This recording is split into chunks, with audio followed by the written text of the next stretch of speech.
সকালে ঘুম থেকে উঠে চোখ না খুলেই শোয়া থেকে বসতে যায়, কিন্তু কিছু একটাতে আটকে যায়।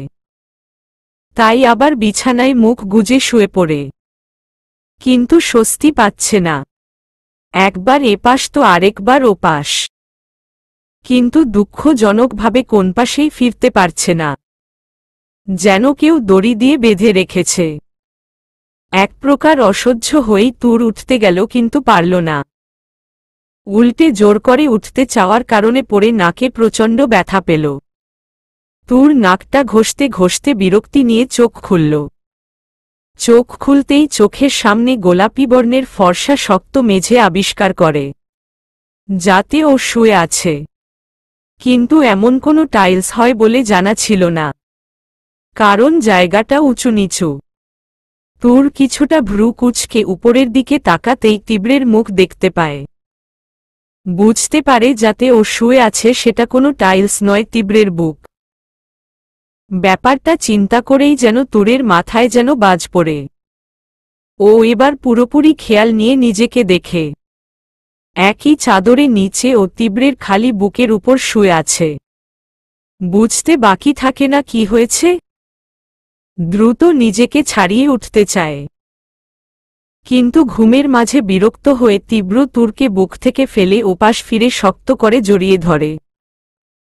এটা দেখে তুরের রাগের মাত্রা যেন কয়েক ডিগ্রি সেলসিয়াস বেড়ে যায়।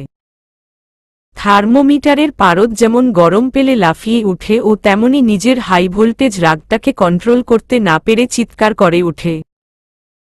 হঠাৎ এমন চিৎকার সহ্য করতে না পেরে তীব্র ওর মুখ চেপে ধরে উঠে বসে বেশ বিরক্তির সুরেই বলে, সমস্যা কি তোমার? সারাটা রাত জ্বালিয়ে শান্তি হয়নি? এখন সকাল ও নয় যে কাকের মতো চেঁচাচ্ছ?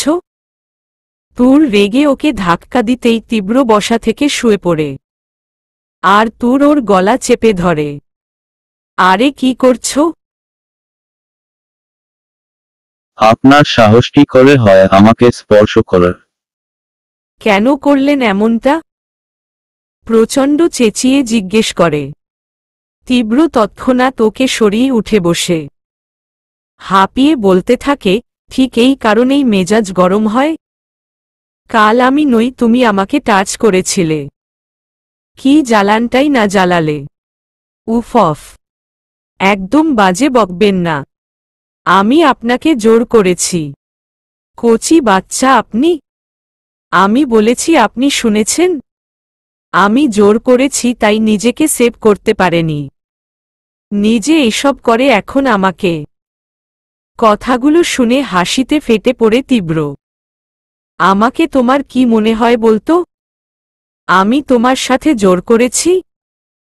ঠিক তাই ক্রোধানলে জ্বলছে তুর, আর তীব্র আবুল দৃষ্টিতে তাকিয়ে কিছু একটা ভাবছে। তাতে তুরের রাগের মাত্রা আরও বাড়তে লাগল। এভাবে তাকিয়ে কি দেখছেন? দেখছি না, ভাবছি। ভাবুক ভঙ্গিমায়, এটাই ভাবছি, কাল রাতে ভালোবাসছি না কেন, সেই কারণে তুমি আমাকে মেরেছ পর্যন্ত। আর সত্যি কাল আমি না, তুমি আমাকে ভালোবেসেছিলে। এটা শুনে তুর নিজের চুল ছিঁড়তে ছিঁড়তে বলে, একদম বাজে কথা বলবেন না। আপনি আমাকে যা বুঝাবেন আমাকে তাই বুঝতে হবে?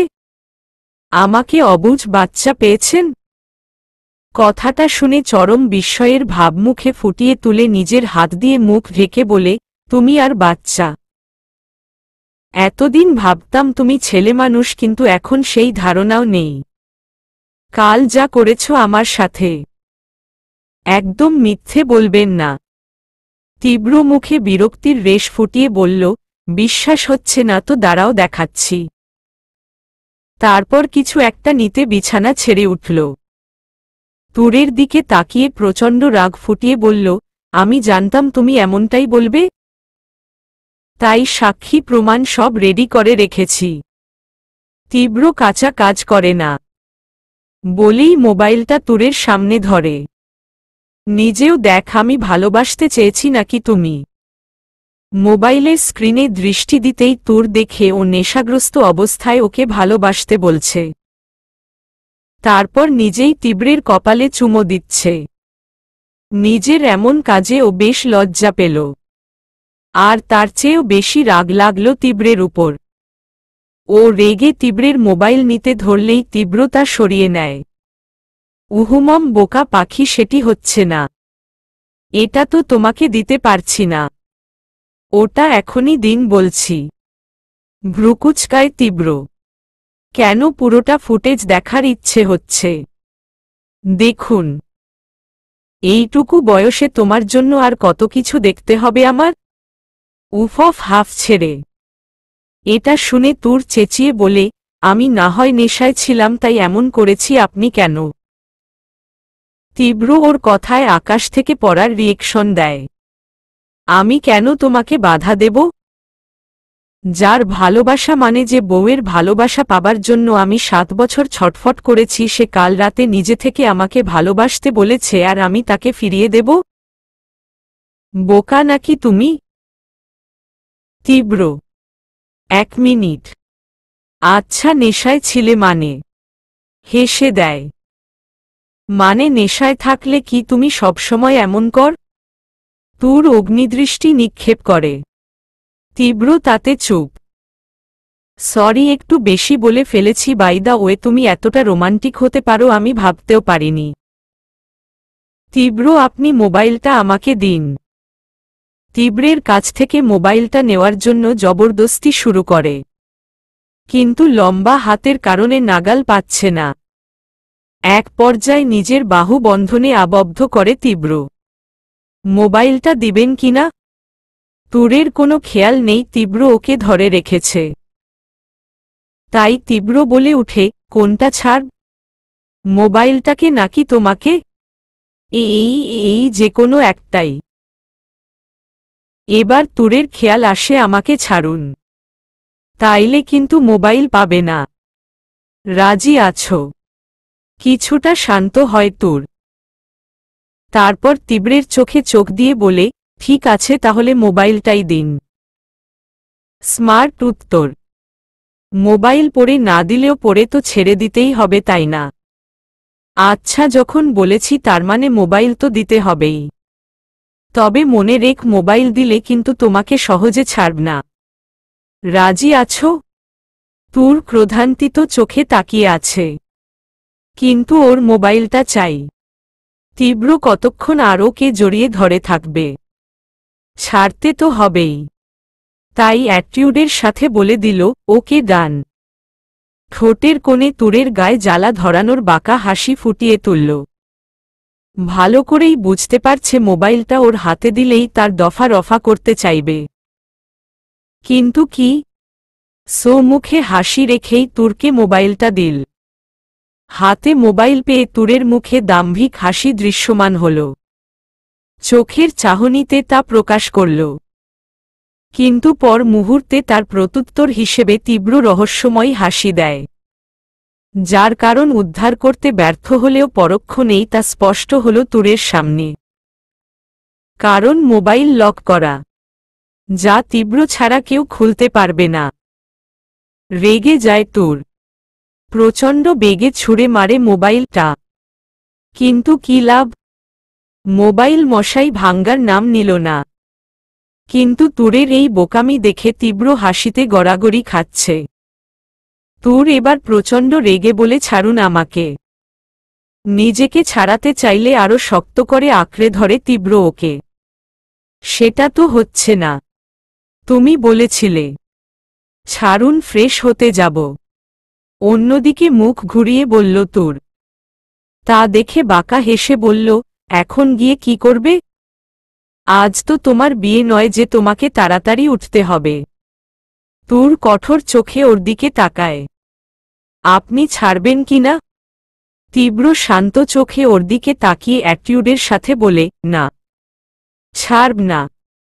তবে যদি আমার শর্তে রাজি হও তবে ভেবে দেখতে পারি। কখনো না। ভেবে দেখ, অলরেডি 11টা বাজে, আর এখনো তুমি আমার সাথে আছো।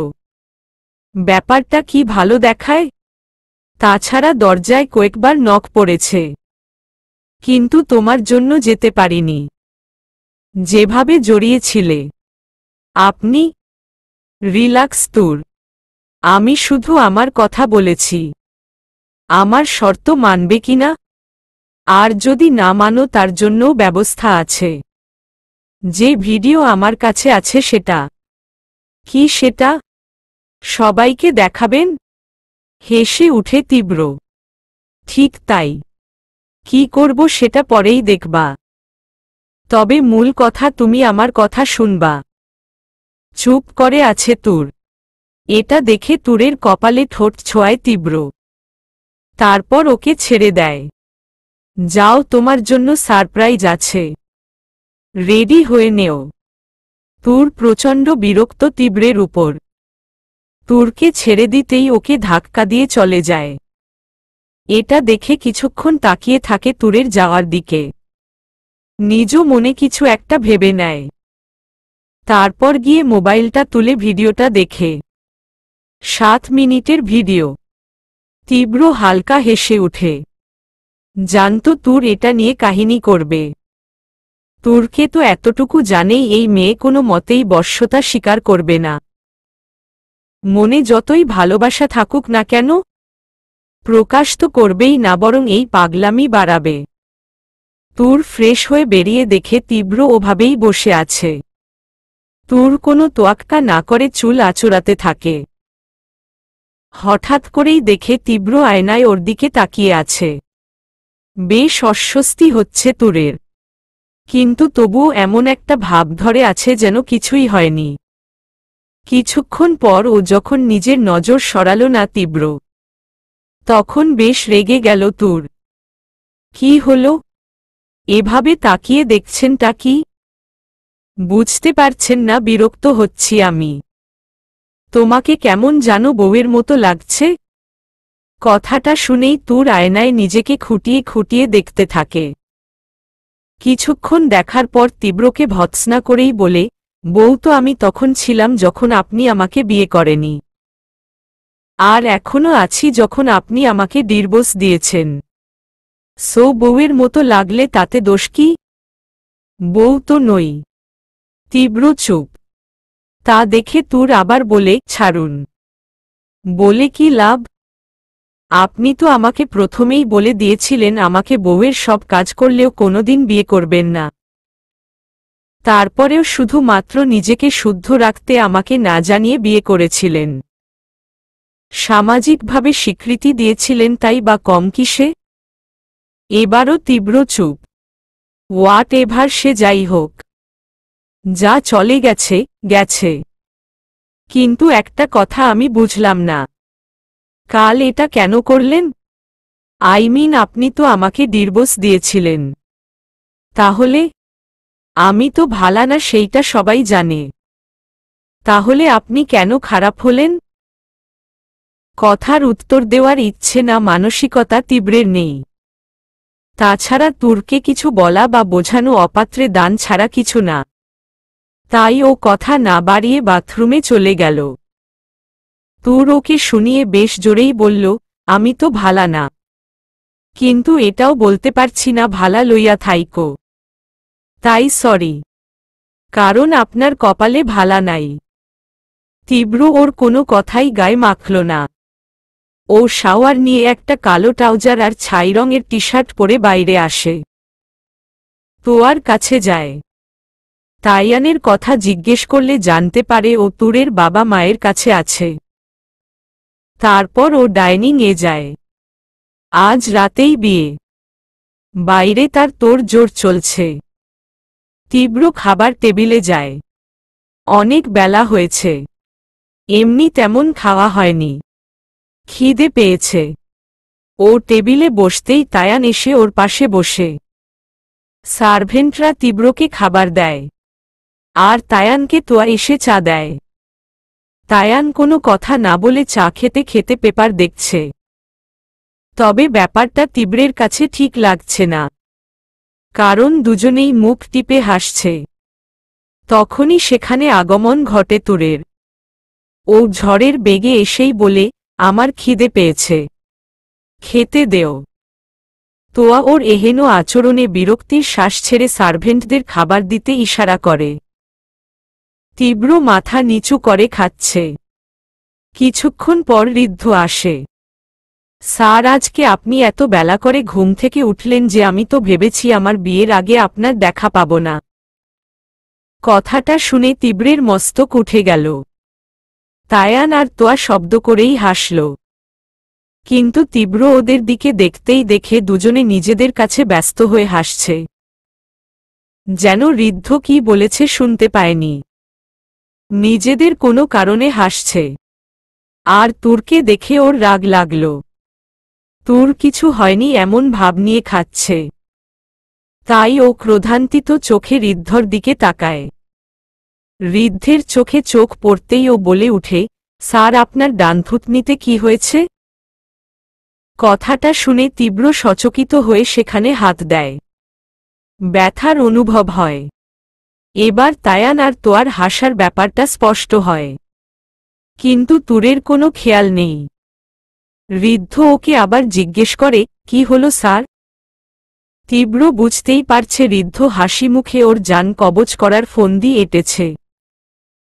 কিন্তু ঋদ্ধকে এখন কিছু বলা মানেই ওকে ফোন কাটার সুযোগ করে দেওয়া। তবুও তীব্র আরেকটা ব্যাপার চিন্তা করে বলল, আসলে কাল অনেক দিন পর জংলি বিল্লির কবলে পড়েছি তো, তাই আর ছাড়া পেলাম না। কথায় আছে না, অতিরিক্ত কোনো কিছু ভালো না। তাই ভালোবাসার ওভার ডোজ দিয়ে এই অবস্থা। আর কিছু শুনবে? কথাটা শুনেই সবার হাসিতে নাজেহাল অবস্থা। আর তুর এতক্ষণ ডোন্ট কেয়ার ভাব ধরে থাকলেও এবার খাবার গলা থেকে নামাতে পারল না। মস্তকে উঠে গেছে খাবার। তোয়া দ্রুত পানি এগিয়ে দেয়। পানিটা খেয়েই তুর রাগে কটমট করতে থাকে। তা দেখে তোয়া বলে, কিরে তুর, এত তাড়াতাড়ি তোর ঘুম ভেঙে গেল? তুই কি শুনতে চাইছিস বলতো? ভ্রু কুচকে, না না কিছু না। আলতো হেসে। এটা দেখে তুর কঠোর কণ্ঠে বলে, ভুলে যাস না ওনার সাথে আমার ডিভোর্স হয়েছে, তাই উল্টোপাল্টা ভাবা বন্ধ কর। এটা শুনে ঋদ্ধ সন্দিহান হয়ে বলে, সত্যি স্যার, আপনি ডিভোর্স দেওয়া বিড়ালের আঁচড় খেলেন? আবার হাসির রোল পড়ে গেল। তাতে তোয়া বলে উঠল, ভাইয়া ডিভোর্স দিয়েছেন তাতে কি? আপনাদের বিয়ে একটা সই দিয়ে হয়েছিল, সইয়েই শেষ। এখন আবার ঋদ্ধর সাথে বিয়ে করে নিলেই তো হয়। ঋদ্ধের সাথে বিয়ে করবে মানে? আমি কি? ঋদ্ধ, সরি স্যার, খিকখিক করে গলা পরিষ্কার করে। এবার তীব্র তুরের দিকে তাকায়। তারপর বলে, তুর বিয়ে করবে আমাকে? কথাটা শুনে তুরের হাতের চামচ পড়ে যায়। তীক্ষ্ণ নজরে ওর দিকে তাকায়। তুর কিছু না বলেই টেবিল থেকে উঠে চলে যায়। তীব্র নিজে ওর পিছে যায়। তুর ওখান থেকে বেরিয়ে গেলেই তীব্র ওর হাত ধরে।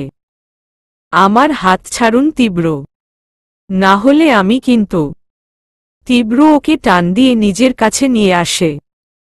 তুরের বাহু ধরে বলে, এখনো এমন করতে হবে তোমাকে? আর কত? অনেক তো হলো। এবার কি স্বাভাবিক হতে পারি না? আমার জন্য না হলেও নিজের জন্য। এটা তুমিও ভালো করেই জান, আমি তোমাকে যতটা না চাই তার চেয়ে বেশি তুমি আমাকে চাও।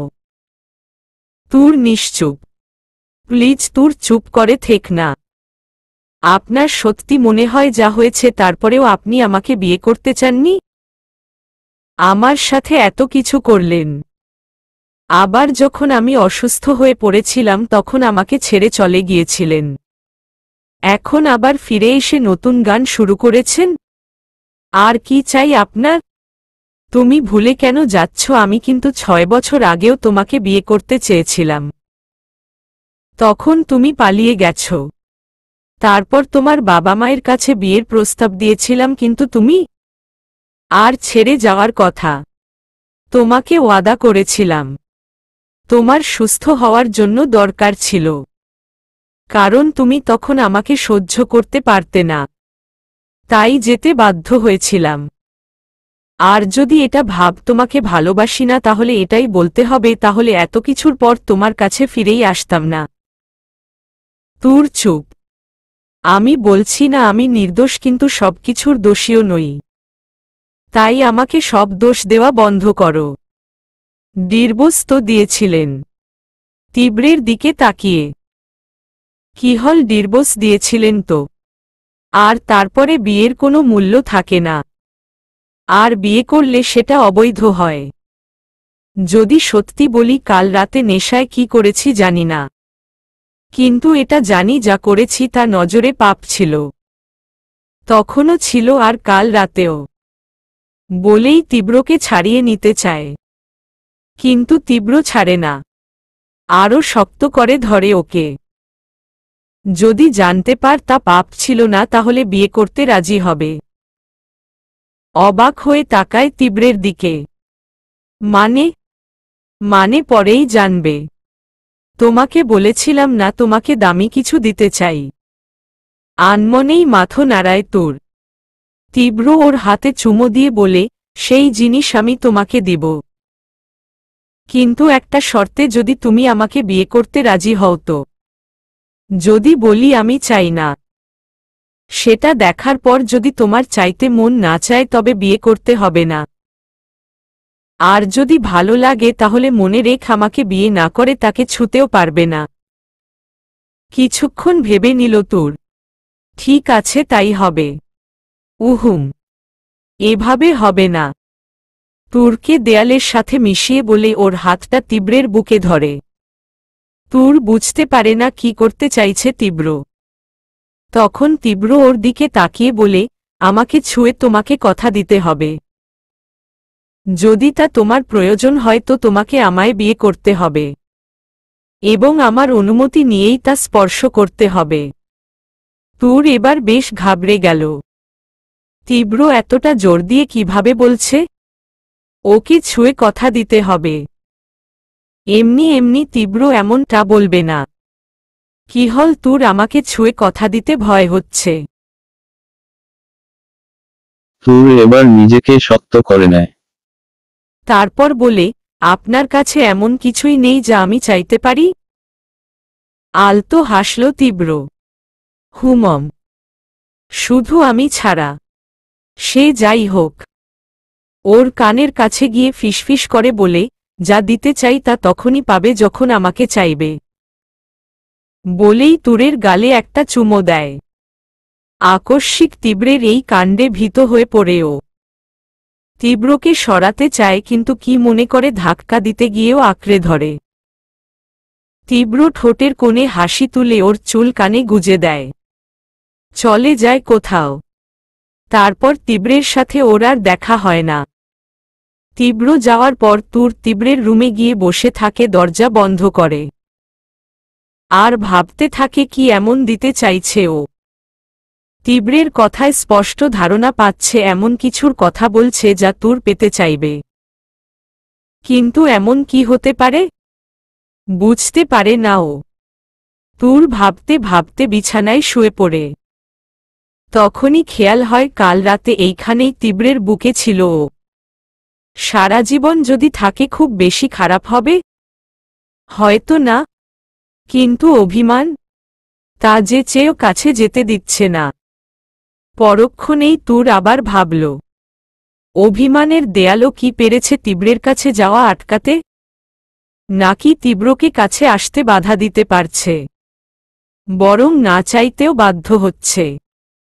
কথাগুলো ভাবতে ভাবতে কখন ঘুমিয়ে গেল নিজেও জানে না। তুরের ঘুম ভাঙতেই ও উঠে বসে আশেপাশে দেখে ঘড়ির দিকে চোখ যায়। 4টা বাজে। অনেকক্ষণ ঘুমিয়েছে, তাই ও ফ্রেশ হয়ে আসে। তখনই খেয়াল করে সামনে একটা লেহেঙ্গা, ক্রিম কালারের, একদম নরমাল। বিয়ে বাড়ি, তাই ও কিছু না ভেবে পরে নেয়। কোনো রকম সাজ ছাড়া চুলগুলোয় ফ্রেশ বেনি করে বেরিয়ে যায় বিয়ের স্টেজের দিকে। সন্ধ্যার পর বিয়ের অনুষ্ঠান, তাই সবাই ব্যস্ত। তুর সেদিকে থেকে কাল রাতে পিচ্চি ছেলেটার সাথে যেদিকে ছিল সেই দিকে যায়। ওই দিকটা নির্জন। তখনই মনে পড়ে ওই পিচ্চির নামটাই জানা হলো না। পরক্ষণেই ভাবল কিভাবে জানবে। পিচ্চিটা যখনই এসেছে তখনই কোনো না কোনো ঝামেলা হয়েছে। আর কাল রাতে ওর নেশার জন্য যে অবস্থায় ছিল তাতে কালকে ডিপ্রেশন বেশি ছিল বিধায় এমন করেছে। আজকে হয়তো ততটা হবে না ভেবেই দীর্ঘশ্বাস ছাড়ল। ও গিয়ে সেই বেঞ্চে বসল। কিছুক্ষণ নীরবে শান্ত চোখে তাকিয়ে রইল সামনের দিকে।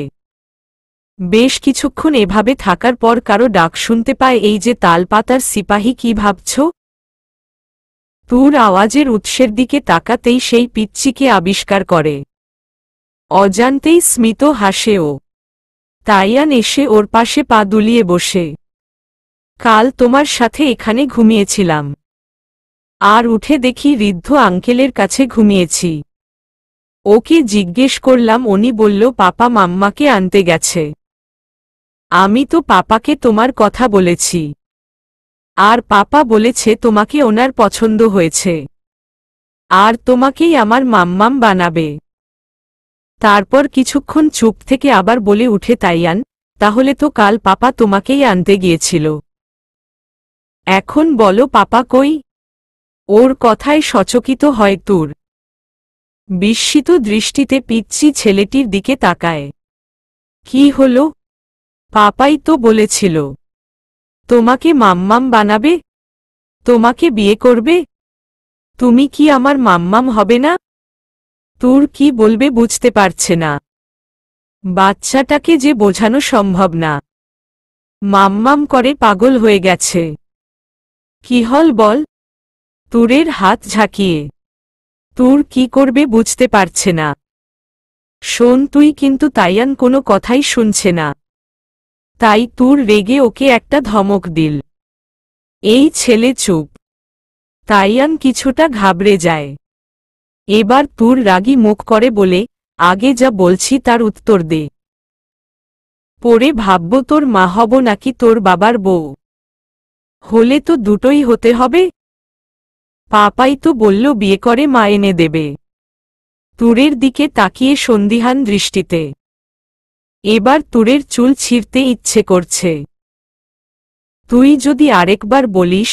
তখনই তুর মনে মনে ভাবল, এই ছেলেকে এভাবে বললে হবে না। তাই ও শান্ত হয়ে বলল, আচ্ছা ঠিক আছে, আগে তোর সম্পর্কে আমাকে বল। তোর যেমন আমাকে পছন্দ হয়েছে আমাকেও তো তোদের পছন্দ হতে হবে। তাহলে মাম্মাম হবে। ভেবে দেখব। আচ্ছা বলো কি জানতে চাও? গুড। আগে তোর নাম বল। তোর বাবার কে? তোর মা। ওর নাম তাইয়ান। তাইয়ান সুব্রতুর Raihan, son of doctor Rehan, যাকে তুমি তীব্র নামে চেনো। আর মা হিসেবে তোমাকেই চাই। কথাগুলো শুনে যেন তুর স্তব্ধ হয়ে গেল। আওয়াজদাতা দিকে তাকানোর সাহস পেল না। তাইয়ানের দিকে তাকিয়ে রইল। তাইয়ান আওয়াজদাতাকে দেখে হাসছে। হঠাৎ ওর সামনে থেকে দৌড়ে তাইয়ান পাপাই বলে তার কাছে গেল। কিন্তু তুর এখনো সেদিকে তাকায়নি। তুরের কাছে নিজেকে হালকা মনে হচ্ছে। হাত পা ঈষৎ কাঁপছে। তীব্র তাইয়ানকে কোলে নিয়ে ওর কাছে যায়। তাইয়ান কোলে বসে অভিমানী সুরে বলে, পাপাই কাল তুমি কোথায় ছিলে? তীব্র ছেলের দিকে তাকিয়ে আলতো হাসে। ওর গালে চুমো দেয়। তারপর বলে, তোমার মাম্মাকে বিয়ের জন্য রাজি করতে। তা মিস তুর, আমার সন্তান আপনাকে নিজের মা হিসেবে চুজ করেছে। আর আপনি ওর বায়োলজিক্যাল মাদার হওয়ার কারণে আমি আপনাকে বিয়ে করতে চাচ্ছি। এখন তো সব জানলেন। আর আমার কথা অনুযায়ী আপনার যদি নিজ গর্ভে ধারণকৃত সন্তানের মা হতে চান, তাহলে আমার দেওয়া শর্ত মোতাবেক আমাকে বিয়ে করতে হবে। বাকিটা আপনার উপর। না হলে কিন্তু ছুঁয়েও দেখতে পারবেন না। আমাকে ছুঁয়ে কথা দিয়েছেন আপনি। তুর নিশ্চুপ। এখনো ওর মস্তিষ্ক ব্যাপারটা বুঝতে পারেনি। সব কথাগুলো কেমন জানি লাগছে ওর। শুধু এটাই বুঝতে পারছে। কি বলছে তীব্র এসব? তাইয়ান ওর গর্ভের সন্তান? কিন্তু তা কিভাবে সম্ভব? তাহলে কি ওর সন্তান মারা যায়নি? তাইয়ান সেই সন্তান। তুর যন্ত্রমানবের ভঙ্গিমায় উঠে দাঁড়িয়ে একবার তাইয়ানের দিকে আরেকবার তীব্রের দিকে তাকায়। কথা বলার শক্তি নেই। চোখ দিয়ে নোনা জলের স্রোত গড়িয়ে পড়ছে। বাকরুদ্ধ হয়ে ইশারায় জানতে চাইছে তীব্র সত্যি বলছে নাকি মিথ্যে। তা দেখে তীব্র পলক ফেলে বুঝিয়ে দেয় ও সত্যি বলছে। তাইয়ান মানে সুব্রতুর ওর নিজের সন্তান। মৃতপ্রায় কোনো যন্ত্রমানবী তুর নিস্তেজ হয়ে দাঁড়িয়ে আছে, যেন কোনো সার নেই শরীরে। একদৃষ্টিতে তাকিয়ে আছে। তুরের পাশে ওর বাবা মা, তোয়ার বাবা মা সহ অনেকেই দাঁড়িয়ে আছে। এখানে এত মানুষ থাকার পরও পুরো পরিবেশটাই স্তব্ধ। কোনো জীবৎ মানুষ নেই এখানে। জীবিত মানুষ থাকলেও তারা যেন প্রাণহীন, অচল। কারো মাঝে কিছু বলার কোনো সক্ষমতা নেই। তা সাহসের অভাব নয়, প্রশ্নের উত্তর দানের ব্যর্থতা। তাইয়ান কিছু বুঝতে পারছে না বিধায় বাবাকে জড়িয়ে দাঁড়িয়ে আছে। ছোট মনের কৌতূহল ধরে রাখতে না পেরে বলে উঠল, পাপাই সবাই এভাবে দাঁড়িয়ে আছে কেন? স্তব্ধ এই পরিবেশে তাইয়ানের এমন কথা শুনে সবার নজর এখন ওর দিকে। নিজেকে এখানের কেন্দ্রবিন্দু হিসেবে আবিষ্কার করে ঘাবড়ে গেল ছোট তাইয়ান। ভয় বাবার পেটে মুখ লুকিয়ে ফুপিয়ে উঠল। ওর ফুপানোর শব্দে তুর তাকায় ওর দিকে। এক যন্ত্র মানবীর মতো সরল অনুভূতিহীনভাবে ওর কাছে যায়। হাঁটু গেড়ে ওর সামনে বসে পড়ে তুর। ঈষৎ হাত পা কাঁপছে তুরের। ঠোঁট কামড়ে নিজের কান্নাটাকে আটকানোর চেষ্টা করে হাত বাড়িয়ে দেয় সন্তানকে কাছে টেনে নিতে। কিন্তু পরক্ষণেই মনে পড়ে তীব্রের সেই শর্ত। ওকে ছুঁয়ে কথা দিয়েছে, ওর দেওয়া জিনিসটা যদি তুরের পছন্দ হয় তাহলে ওর অনুমতি ছাড়া তাকে স্পর্শ করবে না। শর্ত মোতাবেক ওকে বিয়ে করতে হবে। না, পারবে না ও তাইয়ানকে স্পর্শ করতে। ও ফুপিয়ে কেঁদে উঠে তাইয়ানের দিক থেকে হাত সরিয়ে নেয়।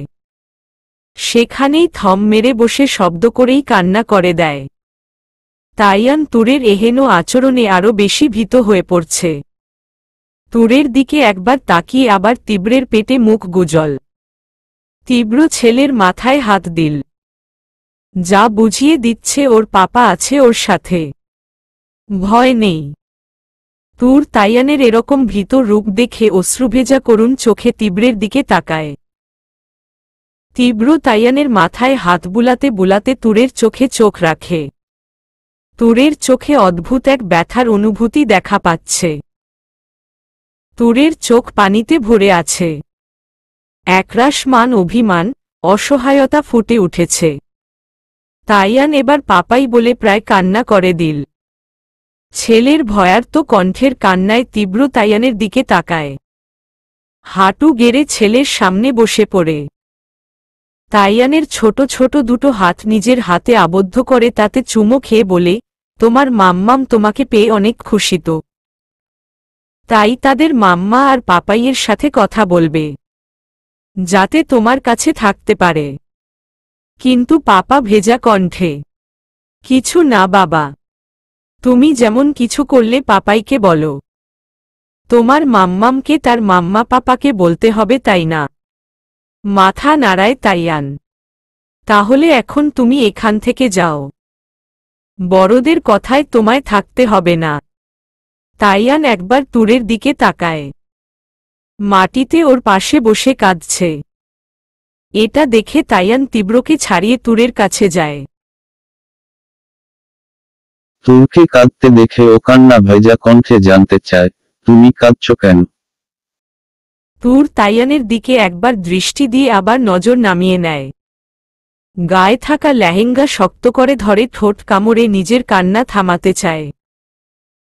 তীব্র ঋদ্ধকে ইশারা করতেই ও তাইয়ানকে নিয়ে যাওয়ার জন্য আসে। হে চ্যাম্প, চলুন আমার সাথে। আমার বিয়ে অনেক কাজ বাকি আছে আপনার। বলেই তাইয়ানকে কোলে তুলে নেয়। তাইয়ানকে নিয়ে যাবার সময় ও মাটিতে বসে থাকা তুরের কান্না দেখছিল।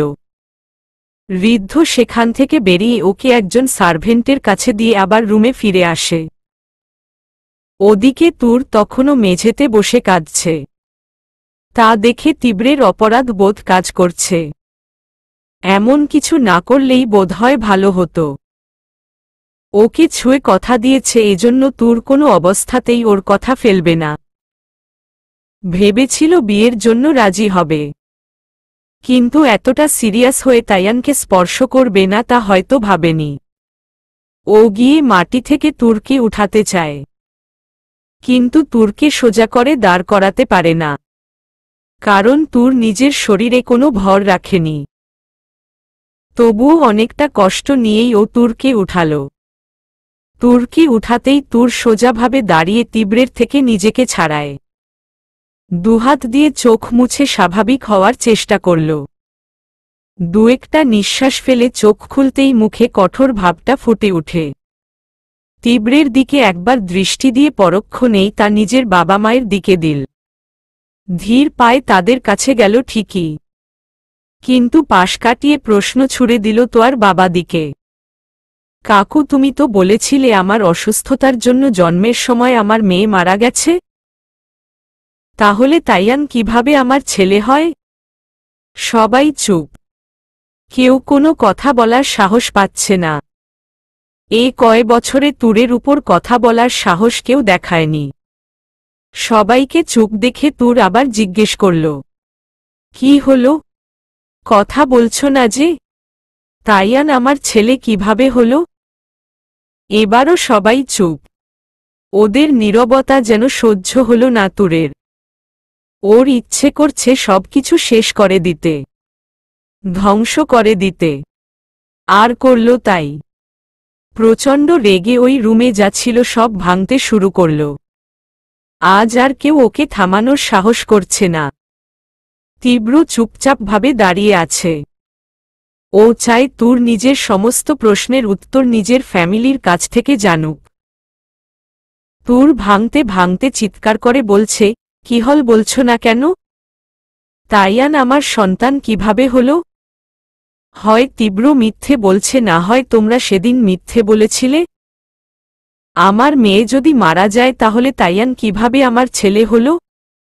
তুর প্রচণ্ড রেগে একটা ফুলদানি ওর কাকাইয়ের দিকে ছুঁড়ে মারে, কিন্তু তা ওনার গায়ে লাগার আগেই তীব্র ধরে নেয়।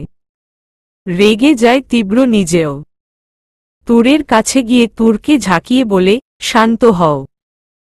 তোমার যা জানার তার উত্তর তুমি পাবে। আমি বলবো তোমাকে সব। তীব্রের এমন কথায় সবাই বেশ ঘাবড়ে গেল। তুরকে সবকিছুর সত্যি বলা মানে ও একটা দক্ষ যজ্ঞ বাঁধাবে। তাছাড়া ওনারা যা ভুল করেছে তার জন্য শাস্তিও কম পায়নি। তুর সুস্থ হওয়ার পর থেকে কাউকে শান্তিতে থাকতে দেয়নি। কি না সহ্য করতে হয়েছে মেয়েটার জন্য। মানুষের কটু কথা, অপমান, ব্যঙ্গ, অনেক কিছু। আর ওনাদের বা দোষ কি? ওনারা যা করেছেন তা তুরের ভালোর জন্যই করেছেন। ওনারা ভেবেছিল যেহেতু তীব্র আর মেয়ে না হওয়ার জন্য তুর এমন অসুস্থ হয়ে গিয়েছিল, আবার তুরকে এসব জানায় তাহলে ফের যদি অসুস্থ হয়ে যায়। তাছাড়া তীব্র তখন দেশে ছিল না। কোথায় ছিল তা কেউ জানত না। তায়ানও নয়। তখন যদি ওর ছেলের কথা বলতো তাহলে ডিপ্রেশনে মেয়েটার অবস্থা আরও খারাপ হয়ে যেত। তাই যেহেতু তুরের প্রেগন্যান্সির কথা মনে ছিল, কিন্তু বেবি হওয়ার কথা না, তাই ওনারা মূলত তুরের ভালোর জন্যই এটা বলতে বাধ্য হয়েছিল। কিন্তু তা তুরের মা বাবা পারেনি, ওর কাকাই বলেছিল। আর পরিস্থিতি এমন ছিল যে সত্যিটা তুরকে কারো পক্ষেই বলা সম্ভব ছিল না। আর তোই বা কি বলবে? সেদিন তীব্র চলে যাওয়ার পর আর কোনো হদিস পায়নি ওর। অনেক খুঁজেছে কিন্তু না, তাই বাধ্য হয়েই চুপ থাকতে হয়েছে। তাইয়ানের মৃত্যুর খবর যেমন ও দেয়নি, তেমনি তুরকে কিছু বলতেও পারেনি। সবচেয়ে বড় কথা, তাইয়ান ওর নিজের সন্তান না হলেও পুরো 6 মাস তাইয়ানের মা হয়েই ছিল। ও না থাকলে কোনো মতেই তীব্রের পক্ষে ছেলেকে তুরের সান্নিধ্যে দিতে পারত না। তীব্রের প্রতি এতটা বিদ্বেষ থাকার পর তীব্রের জন্য ও খারাপ হতে পারে সেটা চিন্তা করাও বোকামি। আর তুর না বললে ও কি চায় সেটা কিভাবে জানতে পারবে? ওনারা যা করেছে সব তুরের ভালোর কথাই ভেবে। এটা কেউ বুঝতে পারেনি অমৃত সুধার পরিবর্তে তারা বিষ দিয়েছিল। এত কিছুর পর এখন যদি তীব্র তুরকে কিছু বলে তাহলে তুর কখনোই এটা বুঝবে না ওর ভালোর জন্য সব করা হয়েছে, ওর মন রাখতে। বরং যে মেয়েকে এত কষ্ট করে এতদিন সবকিছু সহ্য করেও নিজেদের কাছে রাখতে পেরেছিল সে এখন সম্পর্ক ছিঁড়েই বেরিয়ে যাবে। তীব্র ওনাদের দিকে তাকালো, সবার মুখেই অসহায়ত্বের ছাপ। তীব্র জানে ওনারা ওর সাথে যা করেছে তাতে ওনাদের দোষ দেওয়া যায় না। তুরের যে অবস্থা হয়েছিল ওর জন্য তাতে যেকোনো অভিভাবক তাই করত। আর তুর তো ওনাদের কম জ্বালায়নি। যদি বলা হয় ওনারা শাস্তি পায়নি তাহলে সেটা পাপ হবে। মেয়ের ভালো কথা চিন্তা করতে গিয়ে ওই অবস্থায় ওসব কথা বলেছিল। ফলশ্রুতিতে তুরের ওই উগ্রতা 3 বছর ধরে সবাই সহ্য করছে। এর পরেও আর কি শাস্তি দেবে? আদৌ কি দেওয়া উচিত হবে? আর ওনাদের কাছ থেকে তীব্র যে ব্যবহার পেয়েছে তা ওর নিজের প্রাপ্য ছিল। এইসব কথা বিবেচনা করেই তীব্র আবারও সেই একই কাজ করে। সব দায় নিজের উপর নিতে যায়। কি হলো তীব্র? চুপ করে আছেন কেন বলুন? তীব্র চোখ বন্ধ করে তুরের অন্তরালে লম্বা একটা শ্বাস টেনে নেয়। তুরের কাঁধ শক্ত করে বলতে শুরু করে, তুমি অসুস্থ হওয়ার পর তুমি কিছুতেই প্রেগন্যান্সি মেনে নিতে পারছিলে না। তখন তোমাকে সান্ত্বনা দেওয়ার জন্য মেয়ের কথা বলা হয়। তাতে তুমি শান্ত হয়ে নিজের খেয়াল রাখো মেয়ের আশায়। কিন্তু একটা দীর্ঘশ্বাস বেরিয়ে আসে, তোমার মেয়ে নয় ছেলে হয়। তাইয়ান। তুর তীব্রকে ছাড়ানোর চেষ্টা করতে করতে বলে উঠে, তাহলে আমাকে আমার ছেলের কাছ থেকে কেন দূর করলেন? তুর নিজেকে ছাড়ানোর আগেই তীব্র ওকে আরো শক্ত করে আঁকড়ে অসহায় কণ্ঠে বলে, প্লিজ তুর আগে আমার পুরো কথাটা শোন। প্লিজ। কিছুটা শান্ত হয় তুর। তীব্র আবার বলা শুরু করে, তুমি এখন ছেলের জন্য খুশি হলেও তখন ছিলে না। বিস্ময় নিয়ে তাকায় তীব্রের দিকে। তীব্র আবার বলে, তুমি তাইয়ানকে মেনে নিতে পারো তো নাই। উপরন্তু তুমি তাইয়ানকে মারার পর্যন্ত চেষ্টা করেছিলে। প্রায় কয়েকবার। নাহহ বিস্ময় নিয়ে মাথা নাড়ায় তুর। কিন্তু তীব্র বিনা বাক্যে মাথা নাড়িয়ে সম্মতি জানিয়ে বলে ও সত্যি বলছে। সত্যি তুর এমনটা করেছে। আমি বিশ্বাস করি না। আমি কি করে আমার নিজের সন্তানকে? এটাই সত্যি তুর। তুমি তাইয়ানকে ফিডারিং পর্যন্ত করাতে চাওনি। শুধুমাত্র তোয়া জোর করে তোমাকে দিয়ে তাইয়ানকে খাওয়াত।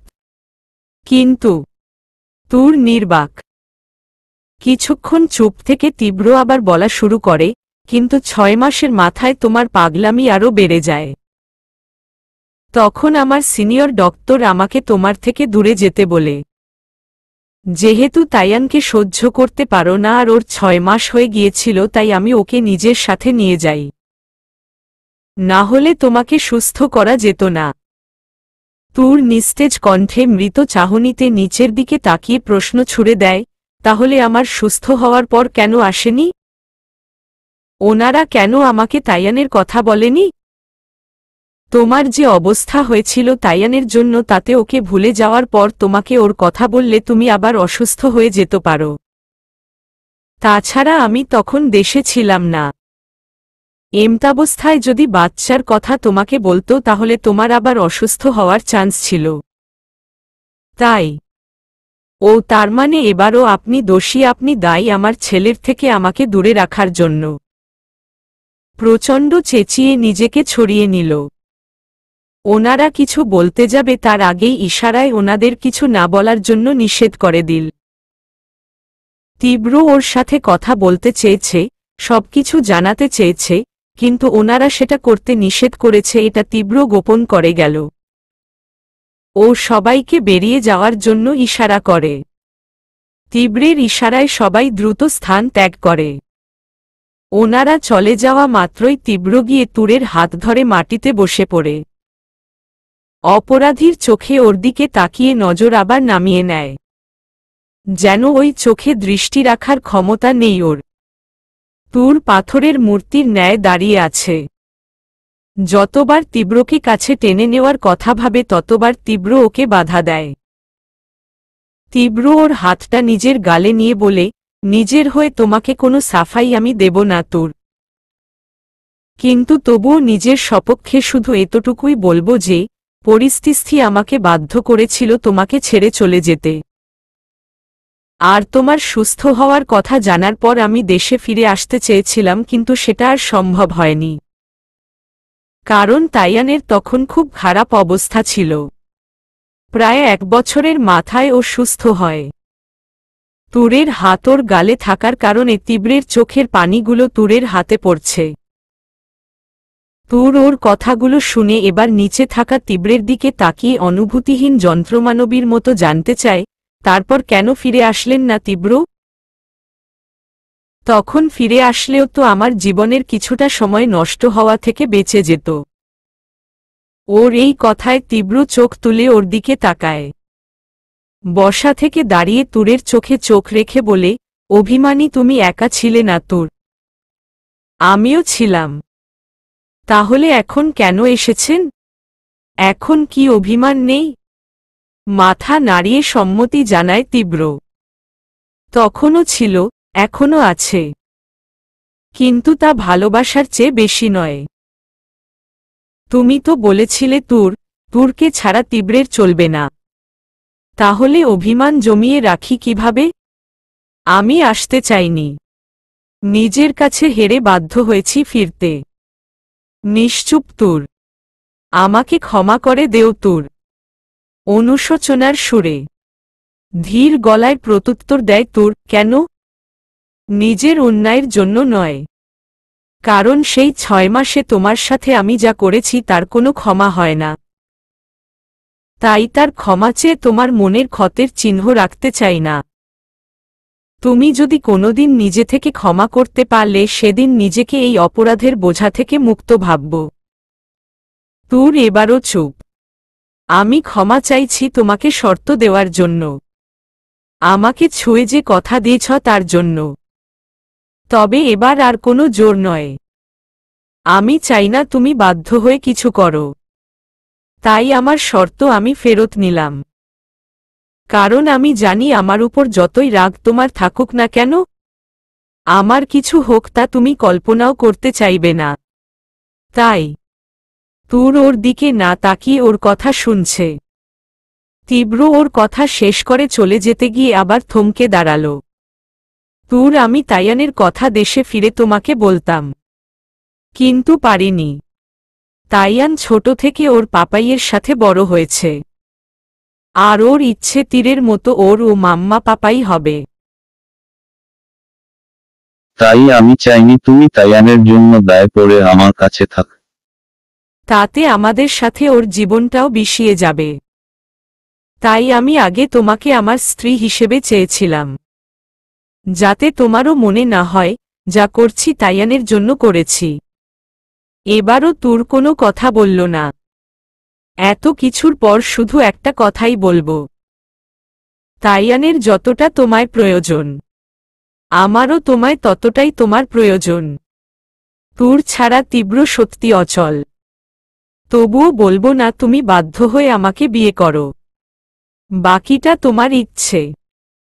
তবে একটাই অনুরোধ থাকবে, তাইয়ান যেন বুঝতে না পারে ওর মাম্মা পাপার সম্পর্ক বাকিদের মতো নয়, আর না কোনোদিন হতে পারবে।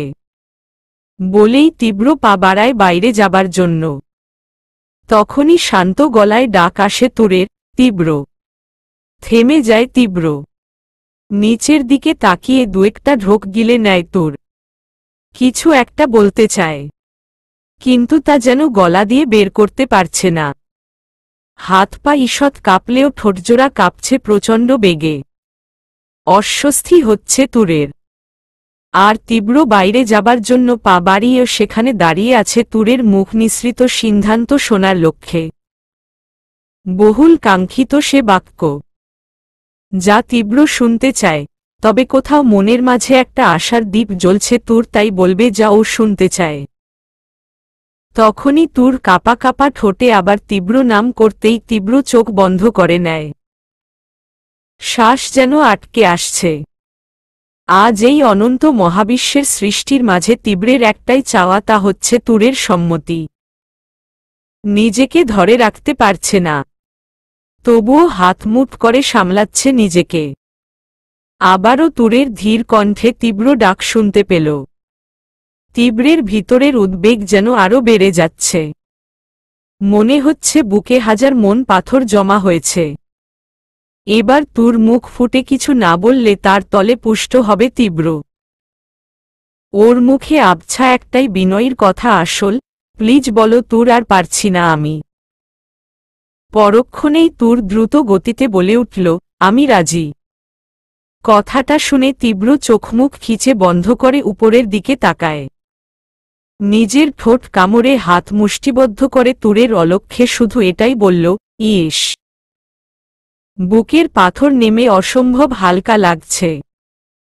তুর এখনো নিচের দিকে তাকিয়ে ঢোক গিলছে আর পাগলের মতো এক বুলি আওড়ে যাচ্ছে, আমি রাজি, আমি রাজি। তীব্র নিজেকে সামলে পিছন ফিরে ওর দিকে তাকায়। ধীর পায়ে ঠোঁটের কোণে হাসি রেখে ওর কাছে যায়। তুরের গাল ধরে মুখটা তোলে। দুজনের চোখাচোখি হতেই তীব্র তুরের কপালে গভীর চুমো আঁকে, যাতে কিছু বলার থাকে না তুরের। তীব্র ওর দুহাতের পিঠে চুমো দিয়ে বলে, যা তোমার ইচ্ছে।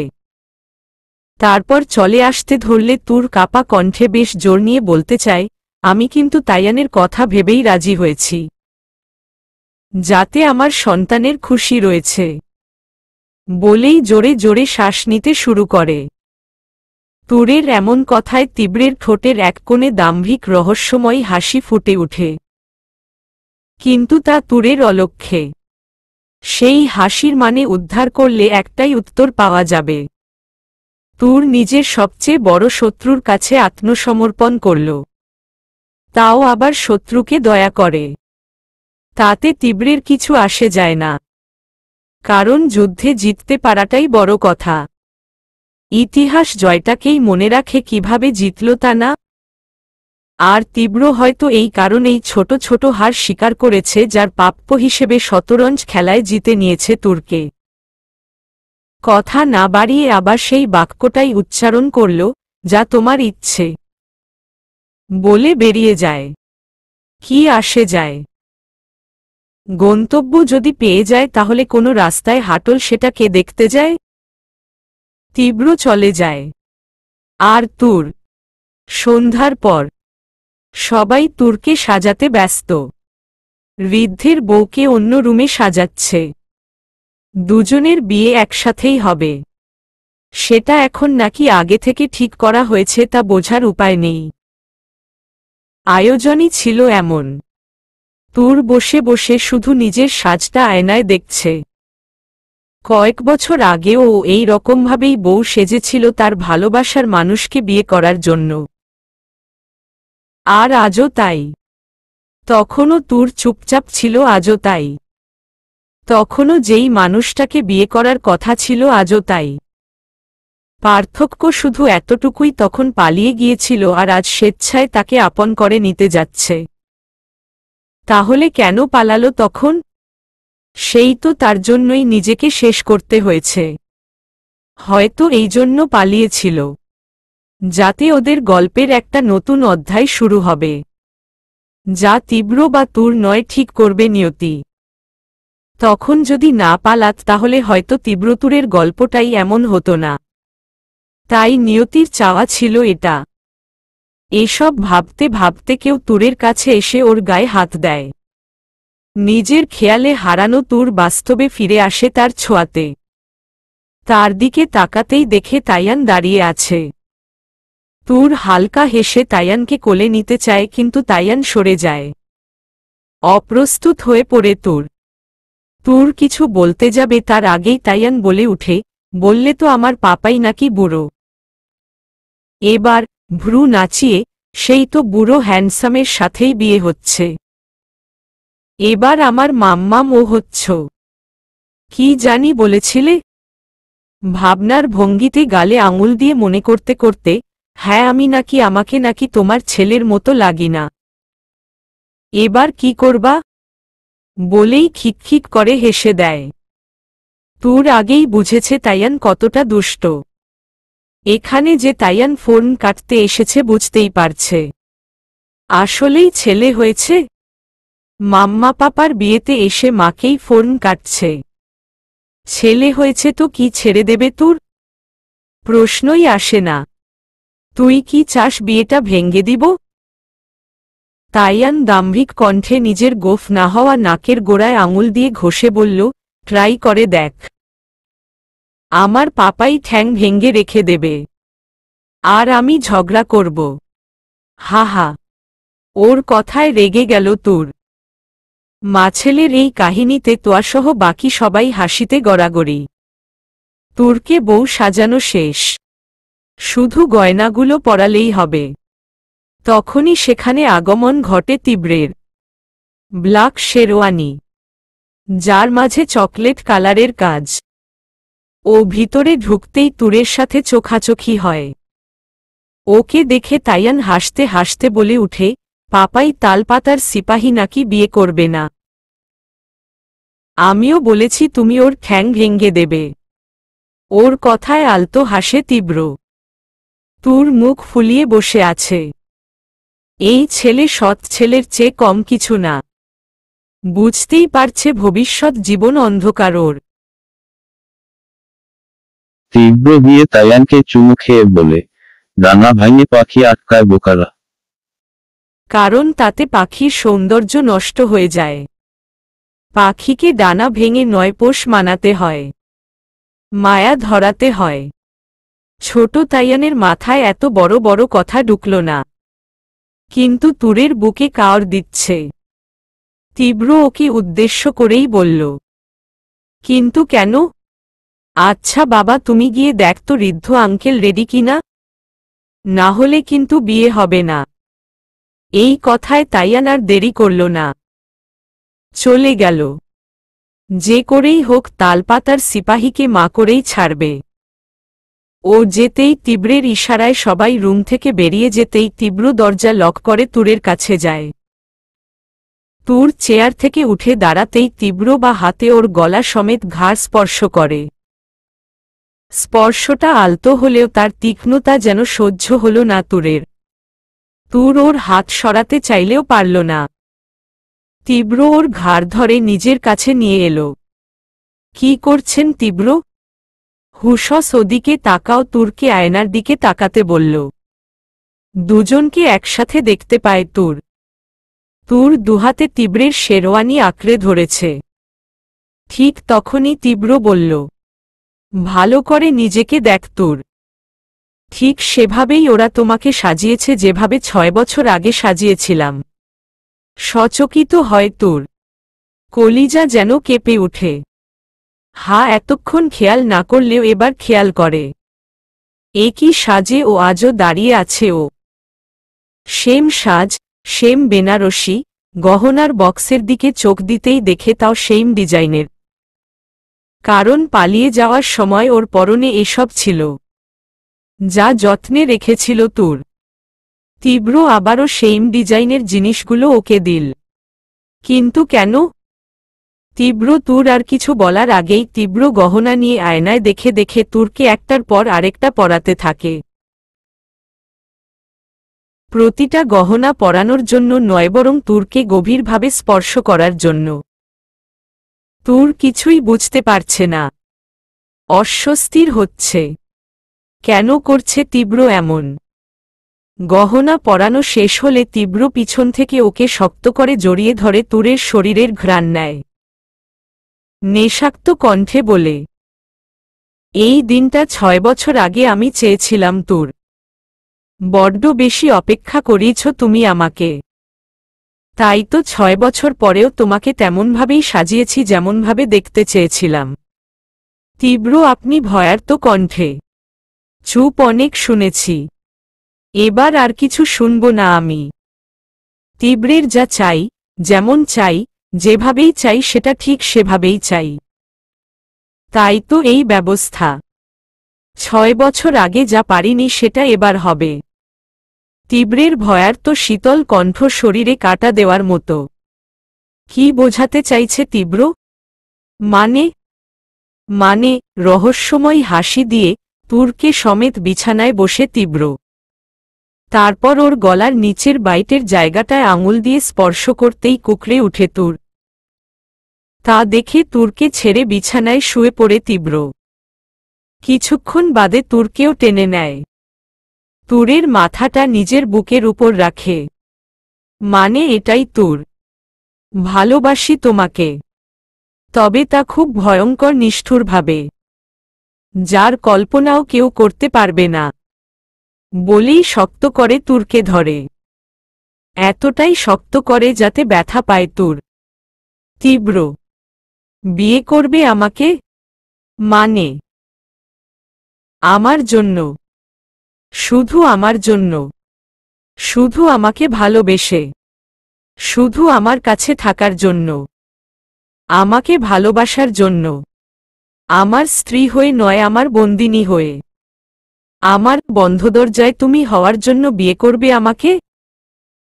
যাতে তুমি পাবে তোমার অধিকার, আর আমাকে ফেরত দেবে সেই তুরকে যে আমার ভয় গুটিয়ে থাকত, কাছে আসতে ভয় পেত, কিন্তু আলতো ভালোবাসলেই যে উজাড় করে দুহাতে ভালোবাসার বৃষ্টি ঝরাত। তীব্র, আমি আপনার কথা বুঝতে পারছি না। তীব্র আর কিছু না বলেই বিছানা থেকে ওকে তুলে ওর হাত ধরে বাইরে নিয়ে এলো। বিয়ের স্টেজে সামনে এসে তুরের হাত ছেড়ে দিল। পুরো জায়গায় মানুষ ভরপুর। চারদিকে মানুষ গমগম করছে। প্রেস, মিডিয়া, আরও অনেক নামিদামি লোক, আত্মীয়স্জন সব। তুরের চোখে পানি, আর তীব্র শক্ত মুখে অগ্নিদৃষ্টিতে ওর দিকে তাকিয়ে আছে। তখনই একজন প্রেসের লোক এসে বলে, আপনাদের তো ডিভোর্স হয়ে গিয়েছিল তাহলে? তীব্র ঠোঁটে রহস্যময় হাসি রেখেই জবাব দেয়, বলা হয়েছিল ডিভোর্সের কথা, কিন্তু আদৌ কোনো ডিভোর্স হয়নি। তাই সামাজিকভাবে তুর এখনও আমার স্ত্রী, আর এবার ধর্মীয়ভাবে পুরো দুনিয়ার সামনে করতে চাই। এটা শুনে তায়ান তোয়াকে জিজ্ঞেস করে, তোমাকে না সেদিন ডিভোর্স পেপার দিয়ে গিয়েছিল? তায়ানের কথায় তোয়া বলে উঠল, সেদিন ভাইয়া আমাকে ডিভোর্স পেপার দেয়নি। বলে গিয়েছিল ঠিকই, কিন্তু সেটা ডিভোর্স পেপার না, প্রপার্টির পেপার ছিল, যা পরে ঋদ্ধ আমার থেকে নিয়ে গেছে। আর বলেছে এই কথা যেন কেউ জানতে না পারে। ভাইয়া নাকি ভুল করে ডিভোর্স পেপারের জায়গায় প্রপার্ট পেপার রেখে গিয়েছিল, পরে সে ডিভোর্স পেপার দিয়ে যাবে। এত কিছু হয়েছে যে আমি ভুলেই গেছি সেই কথা। এটা শুনে তায়ান দীর্ঘশ্বাস ছাড়ে। বুঝতেই পারছে তীব্র আসলে কি করেছিল। ওদিকে তীব্র তুরের দিকে এগিয়ে যেতে যেতে বলল, সো মিসেস তুর, আপনি আরেকবার আমাকে বিয়ে করে স্যার, মানে ডক্টর সৌহার্দ্য রায়হানের স্ত্রী, তায়ান সুব্রতুর রায়হানের মা, আর তুরের কানের কাছে গিয়ে তীব্রের বন্ধ দরজায় তুমি হবেন? ওর কথা শুনে বিস্ফোরিত চোখে তাকায় তুর। কি বলছে ও? সৌহার্দ্য রায়হান? এখানের সবাই অবাক, কারণ এই নামটা এই প্রথম জানল সবাই। এতদিন শুধু ডক্টর রায়হান না হলে স্যার বলে চিনেছে সবাই। তুর কাপা কাপা গলায় বলল, আপনি? হুমম, আমি আমার বন্ধ দরজায় তুমি তীব্র, মানে ডক্টর সৌহার্দ্য রায়হান? চলবে।